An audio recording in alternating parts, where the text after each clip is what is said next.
Nous sommes aujourd'hui dans un contexte de globalisation où nous observons une diversification des partenaires, n'est-ce pas, avec les pays africains.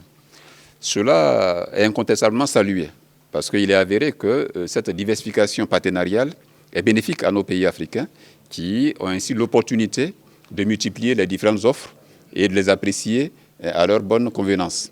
Le choix que nous portons sur la Turquie particulièrement est motivé par ce qui nous paraît comme étant un modèle de coopération qui jusque-là est observé avec la Turquie. Ce modèle-là se caractérise donc par les bons esprits, c'est-à-dire l'esprit sain qui sous-tend cette coopération-là, qui est un esprit empreint de respect mutuel, de confiance et surtout dans le souci de gain, n'est-ce pas, de part et d'autre au niveau des différentes parties. Et cela nous paraît fondamentalement important parce que jusque-là en Afrique, nous avons eu des partenaires qui n'ont pas été très souvent soucieux des intérêts des Africains. N'allons pas citer quelques pays que ce soit, mais nous disons qu'il est important que le modèle qui est affiché par la Turquie à ce jour, sous le leadership du président Erdogan, mérite d'être encouragé, mérite d'être soutenu, afin que justement ça puisse servir d'exemple aux autres partenaires. Les autres partenaires n'avons pratiquement pas grand-chose contre eux, mais nous disons qu'ils doivent pouvoir suivre l'exemple de la Turquie, parce que c'est cet exemple-là qui répond aux attentes des pays africains. Donc voilà un peu le sens du choix porté sur la Turquie par rapport donc à ce prix, et surtout du choix porté sur le président Erdogan. Parce qu'il faut le dire, c'est surtout depuis l'avènement du président Erdogan au pouvoir que ces relations entre les pays africains et la Turquie ont connu ce dynamisme-là que nous apprécions aujourd'hui.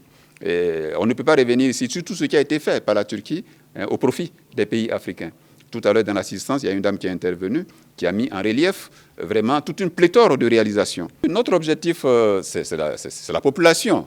Il s'agit pour nous d'œuvrer à ce que les populations africaines aient leurs aspirations satisfaites.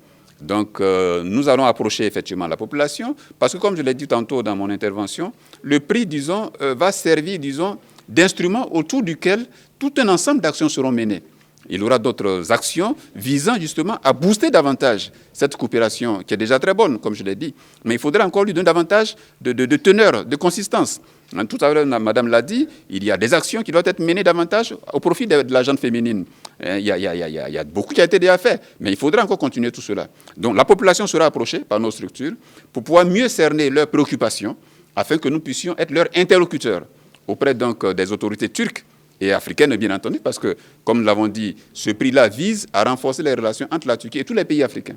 Donc, dans les différents pays africains, nous allons avoir également des actions de proximité avec la population, afin que nous puissions porter leurs préoccupations en vue, bien sûr, d'un meilleur, n'est-ce pas, renforcement de cette relation-là qui prenne en compte justement ces préoccupations. Lorsque vous avez plusieurs amis et que certains ont des comportements qui laissent à désirer, c'est-à-dire qui ne sont pas suffisamment ce qu'on souhaite, c'est vrai, on peut les critiquer.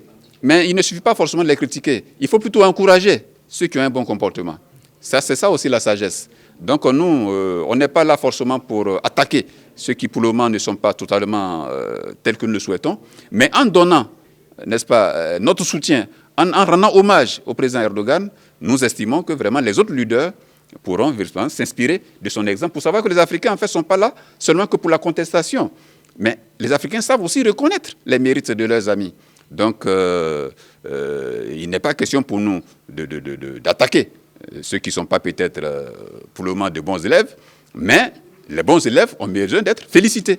Et en la matière, nous disons que le président Erdogan et la Turquie constituent pour nous en tout cas des exemples actuellement. Donc, notre espoir est qu'effectivement leur exemple puisse servir. Mais c'est une initiative qui est saluée par tous. Oui, bien entendu, et c'est parce que nous avons eu un retour que nous sommes aujourd'hui motivés à porter la chose sur la place publique. Et donc, nous sommes en phase avec l'action qu'il mène. Voilà, et donc, nous pouvons vous dire que de ce point de vue, nous sommes confortés par, n'est-ce pas, la réaction qu'il y a autour de cela, non seulement par le président Erdogan, mais aussi par les autorités locales, parce que la structure est portée à partir du Sénégal. Tout à l'heure, vous avez vu la présence du représentant du ministre. Ce n'est pas fortuit. Et donc, tout ceci est significatif disons, de la bonne attention qui est accordée donc, à notre initiative. Mais cela va être encore approfondi parce que, comme je l'ai dit tantôt, il est question pour nous de nous rendre sous peu, n'est-ce pas, en Turquie. Et à partir de là-bas, d'autres envergures seront données à cette initiation-là qui prend encore aujourd'hui.